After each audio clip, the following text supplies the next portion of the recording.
Bom dia, senhora. Tudo bem? Meu nome é Thiago, eu sou da Pink Toilet. Estou entrando em contato para oferecer uma oferta exclusiva da nossa linha de papéis higiênicos cor-de-rosa para sua empresa hoje. Ah, vocês estão trabalhando de forma remota, claro. Não tem problema. Imagina a surpresa que você vai causar nos seus colaboradores quando eles voltarem. Ah, contenção de despesas. Senhora, pelo amor de Deus, vocês não têm dinheiro nem para comprar papel higiênico? Ah, senhora, eu te dou 10% de desconto na compra do segundo pacote. Mas eu preciso de ajuda para bater minha meta ainda hoje. Senhora? Senhora? Alô? Se esse tipo de abordagem de vendas já é errada em um cenário normal, imagina então no meio de uma crise como a gente está vivendo hoje. Então se liga, porque nesse vídeo a gente vai responder algumas das principais dúvidas que as empresas têm sobre vendas durante a pandemia. Quem sabe você vai poder instruir melhor os seus vendedores para conseguir vender até papel higiênico rosa. Com uma boa abordagem, nunca se sabe, né? Oi, meu nome é Letícia e eu trabalho aqui na Resultados Digitais. Bom, a gente sabe que está difícil fechar vendas nesse contexto de pandemia. A crise do Covid-19 realmente impactou o volume de vendas em diversas empresas e afetou diretamente a obtenção de receita. É um momento muito triste e complicado para todo mundo. Por isso, a gente precisa ter muita empatia, principalmente na hora de fazer uma abordagem comercial. Mas como fazer com que esse cenário impacte o mínimo na sua operação de vendas? A gente sabe que tem muitos questionamentos que vão surgindo nessa hora e é para isso que a gente está aqui. Vamos neles? Claquete. Bom, a primeira dúvida que a gente vai responder aqui é justamente sobre a primeira etapa do processo de vendas, a pré-venda. Como melhorar a minha operação de pré-vendas nesse cenário? Foi o que algumas pessoas perguntaram. Uma boa forma é capacitar a sua equipe para essas novas objeções que estão aparecendo. Eu tenho certeza que eles estavam muito bem preparados para outras objeções, para as objeções normais do seu negócio, mas surgiram outras que a gente não estava prevendo. Então, uma boa forma é justamente reavaliar quais são essas necessidades do time e entender como você, como gestor ou como colega, pode capacitar o time para essas novas objeções e novas perguntas de situação e de contexto do lead. Quando a gente entende melhor qual é o contexto da pessoa que a gente está falando, fica mais fácil fazer um diagnóstico e entender se o nosso produto realmente tem aderência à necessidade dela. Algumas ferramentas para usar nesse momento são justamente os treinamentos, como eu comentei, ligar para os seus leads que não avançaram e entender com eles, né, fazer uma entrevista ali, entender quais foram as razões que fizeram ele não avançar, né, o que ele entendeu dentro do processo de pré-vendas, naquela ligação que às vezes é rápida e a gente precisa gerar um valor muito veloz, e a gente pode fazer o exercício contrário também, ligar para os leads que de fato avançaram e perguntar o que fez o olho deles brilhar, ou o que fez eles de fato enxergarem essa solução. Com essas informações em mãos, a gente consegue gerar input para esses pré-vendedores que estão ali na força de vendas. Uma outra forma de melhorar a operação de pré-vendas é justamente aproveitando os insights que só eles têm, né, que só chegam ali naquela etapa de vendas, para dar insights para o time de marketing, para criação de conteúdos, para ações que eles podem fazer, né, que o time de marketing pode fazer nas mídias sociais ou em criação de conteúdos ricos, e adequar esses materiais com as objeções ou com os contextos que o time de pré-vendas está vivenciando. E uma outra dica é alterar os seus formulários de levantado de mão, aqueles onde a gente tem explicitamente um pedido de contato, para o lead colocar o telefone pessoal dele. A gente sabe que tem muitas empresas que estão fechadas, né, que de fato o escritório não está funcionando, mas as pessoas continuam trabalhando,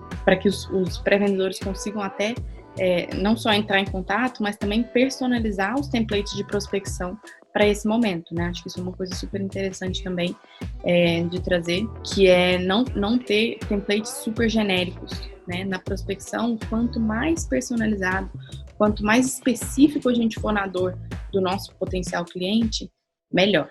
Outra pergunta que a gente recebeu foi se vale a pena intensificar os follow-ups nessa época.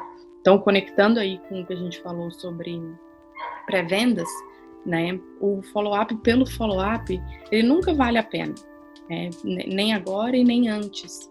E nem depois. Toda interação que a gente faz com o nosso potencial cliente tem que gerar valor. Então, todas as vezes que eu for fazer um follow-up, eu preciso me preparar para garantir que nessa interação eu não vou só pedir algo do cliente, né, do potencial cliente, ou seja, uma resposta. Eu vou também entregar para ele algo que ele possa usar. A gente fala bastante sobre low-hanging fruits ou até mesmo sobre algum tipo de pequena análise que você pode fazer do seu potencial cliente para instigar ele um pouco mais a, de fato, ter uma ação, né, a gerar uma acionável ali naquele momento. As reflexões que valem a pena agora são: o que você traz de novidade quando você liga para fazer um follow-up?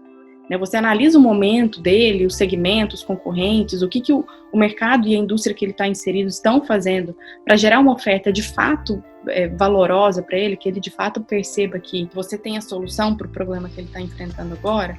Passando para uma outra pergunta que a gente recebeu, que eu não rolei a página, então eu não vou falar. E se o meu time não estiver conseguindo sequer entrar em contato com essas oportunidades? Comentei mais cedo sobre mudança de formulários para a gente conseguir ter o contato pessoal dos nossos leads, e acho que esse é um ponto super importante, mas tentar diversificar as formas de contato também ajudam quando a gente não tem esse retorno, quando a gente não tem esse número pessoal. Por exemplo, a gente pode tentar entrar em contato pelo LinkedIn, que já é uma plataforma profissional e as pessoas esperam um contato também profissional ali, né? Então não é invasivo e a gente consegue ter, inclusive, uma visão de quem são as outras pessoas da equipe. Se eu tentar entrar em contato com o meu lead e não conseguir, seja pelo telefone, seja pela mensagem no LinkedIn, eu posso tentar, através de outras pessoas da equipe, chegar naquela pessoa ou chegar no decisor, né? Eu posso, se eu tiver uma comunicação super clara em relação ao motivo do meu contato, a razão pela qual eu estou entrando em contato com eles por aquele canal, com certeza a gente consegue uma abertura na empresa, né? Afinal de contas, se a gente está falando de uma venda B2B, fica mais simples a gente pensar como uma prospecção da empresa, né? Apesar de a gente estar falando com pessoas, a gente tem várias portas de entrada dentro dessa mesma empresa. Isso muda um pouco para cenário B2C. Se os leads não estiverem atendendo o telefone, o que é super comum, né? Porque a gente quase não usa mais o nosso telefone para ligações. Algo que funciona bastante é você ter uma tentativa de contato pelo WhatsApp, porque esse é um canal que a gente usa bastante, inclusive, para falar com novas empresas, né? Mas é super importante, de novo, que fique claro o motivo do seu contato, né? Afinal de contas, a gente está entrando numa zona de contato pessoal, que você gere valor nesse contato, né? Que não seja só uma prospecção unilateral, só do meu interesse, mas sim do interesse da pessoa também, e principalmente que ela tenha demonstrado esse interesse. Dentro disso, a gente também tem vários outros cenários que não são só o de não conseguir o contato, mas também de não conseguir fechar a venda. E aí, para isso, eu vou jogar a bola para a Mari, do time comercial da RD Station CRM, para falar para a gente. Mari, com o meu time abaixo da meta, como é que eu recalculo e replanejo a minha meta? Conta pra gente.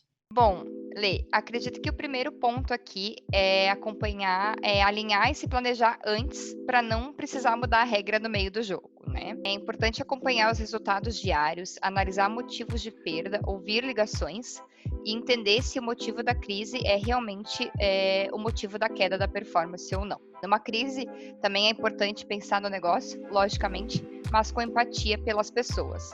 Então, provavelmente vai ser preciso dar esse abrandamento da meta, né? A qual vai de acordo com o quanto isso pode impactar as tuas vendas. O planejamento e o recálculo, eles também vão sofrer impactos pelo volume de demanda que o marketing consegue alcançar ou gerar no período. Tá? E dito isso, é importante contrabalancear essas oportunidades geradas pelo marketing com outras iniciativas, como indicações, retomada de lotes, prospectar segmentos menos atingidos também. Além disso, também tentar oferecer alguma condição interessante para o momento, como produtos complementares, melhorar condições de pagamentos e até mesmo descontos. Em resumo, o recálculo e o replanejamento, ele deve ser derivado disso tudo, mas entendendo e analisando como esses pontos podem ajudar, ainda mantendo o seu CAC, o seu custo de aquisição saudável. Obrigada, Mari. Bom, a gente já falou que a gente precisa aproveitar o máximo de cada oportunidade no pipeline. né? Mas afinal de contas, talvez a pergunta de $1 milhão, como fechar negócios em meio à crise? Afinal de contas, a gente tem muito receio, muitas pessoas e clientes com receio de fechar negócios. E a gente tem falado muito, tanto nos nossos webinars quanto nas conversas com os nossos clientes internos, sobre a necessidade de reavaliar o escopo de atuação do seu time e do seu produto. É super importante você entender a forma como você entrega o seu produto, a forma como o próprio produto soluciona os problemas, mas a gente só consegue fazer essa reavaliação se a gente tiver um contato próximo com os nossos clientes, né? Então, entender dentro ali do nosso público-alvo, dentro da nossa carteira já existente de clientes, qual é a dor real neste momento deles, que tem um prazo de validade, mesmo a gente não sabendo qual é, mas que precisa ser endereçado, né? Eu não posso pensar só no futuro, eu tenho que entender como que eu endereço essa dor agora. E aí a venda consultiva ajuda muito a entender, justamente porque a gente precisa fazer um diagnóstico antes, né? A gente precisa entender qual é o contexto, quais são as dores, quais são as implicações e as consequências desse problema continuar existindo. E a partir disso, desenhar uma solução que seja mais adequada. E tudo bem a gente fazer essa reavaliação do nosso próprio escopo de atuação, se isso for o que o público precisa agora. Que na RD a gente tem adotado essa abordagem de vendas consultivas justamente para entender qual que é não só a dor, mas a expectativa também, né, dos nossos clientes e de como a gente pode ajudá-los com a nossa expertise. Esse conteúdo é uma, por exemplo, e a partir disso a gente de fato criar a solução junto, né, a gente conseguir empacotar ali algo que seja realmente importante para o cliente. Mas, Letícia, e o desconto? A gente não falou sobre uma das principais formas de atrair clientes, né? Atrair potenciais compradores no fundo do funil.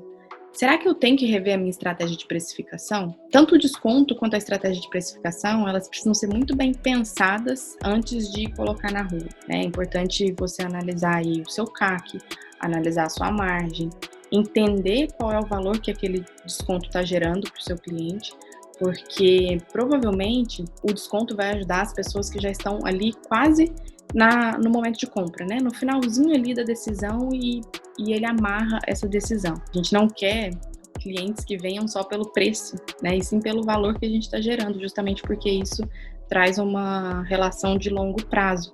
E é justamente o que a gente busca, principalmente agora na crise, né? A gente não quer clientes que estejam com a gente só agora, mas que perpetuem isso também no longo prazo. Essa é uma pergunta super difícil de responder, porque ela depende muito da forma como o seu preço hoje está estruturado, qual que é o seu custo atual e qual que é o impacto que fazer essa redução de preço, né, pode causar aí na sua operação, inclusive pensando no longo prazo, né, em como fica a sua receita. A gente sabe que focar menos no físico e mais no digital pode ser uma tarefa super complicada, né, principalmente para as empresas que estão começando, que não tinham isso como uma operação principal. Então, eu vou pedir ajuda para a Tainá, nossa especialista aqui na RD, para explicar para a gente. Tainá, qual dica você daria para as empresas que estão começando a vender online agora? Conta para a gente. Legal, Lê. Então, o primeiro passo é a gente empacotar bem o seu produto ou serviço para o digital. Por exemplo, se você vende produtos, pensa sempre na logística. Você sabia que uma das formas mais fáceis de você ter um abandono de carrinho é ter o valor do seu frete mais alto do que o seu produto? Então, aqui vale considerar desde a fragilidade até o preço da embalagem final com o produto que está sendo vendido. E uma coisa que todo mundo me pergunta: como é que eu aumento as vendas pelas redes sociais? Existem várias formas e o Instagram, por exemplo, é uma plataforma super rápida para você divulgar seus produtos, porque ele já tem um checkout ali pela rede social mesmo. As redes sociais, elas vão ser o lugar certo para você despertar o interesse de compra e iniciar um relacionamento com seus seguidores e possíveis clientes. Agora, se você vende um serviço, a história vai mudar um pouquinho. Você precisa se posicionar como autoridade. Então, seus conteúdos têm que ser voltados ali para a sua pessoa. E é muito importante que você consiga incluir call to actions, botões nas suas redes sociais, chamadas para ação, para a pessoa falar com você como especialista. Então, é muito matador você colocar ali um conteúdo como: fale com um especialista, fale agora com um consultor que pode te ajudar. Essas dicas, com certeza, ajudam a empacotar o seu serviço e vender mais pelo digital. Muito legal, Tainá. esse começo é sempre muito confuso, né? É complicado a gente saber o que fazer primeiro, quais são os primeiros passos. Então, para quem quiser mais dicas sobre esse começo, a gente tem um material super legal, que é um vídeo de como montar um e-commerce, os primeiros passos, a gente explica ali direitinho o que é prioridade para esse momento. É só clicar aqui embaixo e conferir, tá bom? E para quem está começando no inbound, Tainá, qual que é a melhor alternativa para criar uma trilha pequena, um MVP que a gente chama, né? Qual que é o mínimo viável aí que a pessoa já pode começar a testar? Então, depende do seu produto ou serviço. Se você está oferecendo alguma coisa que já existe no mercado, eu sugiro sempre começar pelo fundo do funil. Por exemplo, uma landing page com cupom de desconto, um botão Fale com o Especialista, um e-mail convidando para conferir a página de ofertas. Esses conteúdos, eles aceleram as vendas e te dão tempo e caixa para construir esses outros conteúdos na jornada. Agora, se o seu negócio é uma novidade, por exemplo, eu vou vender um pote que me diz se o meu alimento que está ali dentro está vencido ou se ele está ainda bom para consumo. Então, eu preciso começar com conteúdos de educação. Falar um pouquinho sobre o meu produto para as pessoas conseguirem entenderem qual o valor de consumo dele. Por exemplo, os 10 maiores perigos de se consumir alimentos vencidos, ou 5 alimentos perigosos de se consumir após a data de vencimento.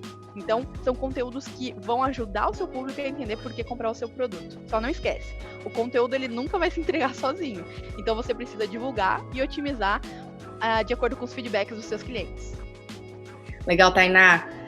Obrigada pelas dicas. E antes da gente ir para a nossa última pergunta, não deixa de se inscrever aqui no nosso canal e acompanhar os materiais que a gente faz sobre marketing digital, sobre inbound, vendas, sobre redes sociais, enfim, vários conteúdos muito legais aqui. Então vamos lá.